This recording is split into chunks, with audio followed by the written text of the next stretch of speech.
जी viewers, ये आया है सप्लाई का कार्ड हायर का, और 40 इंच की सप्लाई थी, ये देखें आप। और 40 इंच की सप्लाई के कार्ड में ये हिट कर रहा था। इसकी जो 5 वोल्ट के स्टैंड बाई वोल्टेज हैं वो जो है ना कम ज़्यादा हो रहे थे। लेकिन अभी देखें आप कि यहाँ पे मीटर दिखाएगा, यहाँ पे ये वोल्टेज यहाँ पे आ रहे हैं 5.3, ठीक है मीटर पे। यहाँ पे आ रहे हैं 12 वोल्ट, तकरीबन 13.3, और यहाँ पे ब्लास्टर के वोल्ट आ रहे हैं 54.3 वोल्ट।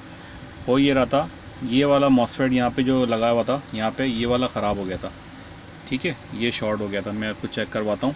हमने ये चेंज किया है, दूसरा वाला लगाया है 80 एम्पेयर 80 वोल्ट का, और ये मामला इसका ठीक हो गया है। देखें, मैं ये दिखा रहा हूँ, ये देखें, इसको दिखाएं ज़रा, ये देखें 0 हो गया, मीटर पे चेक कर रहे हैं आप। ये मैं ड्रेन टू सोर्स लगा रहा हूँ, यहाँ पे ये शॉर्ट हो गया था ये वाला, तो हमने ये चेंज किया है, और माशाल्लाह से हमारी सप्लाई जो है ना बिल्कुल ठीक हो गई। तो हमारे चैनल को लाइक, सब्सक्राइब और शेयर करें, और देखते रहें और जुड़े रहें हमारे चैनल से। ओके, अल्लाह हाफिज़।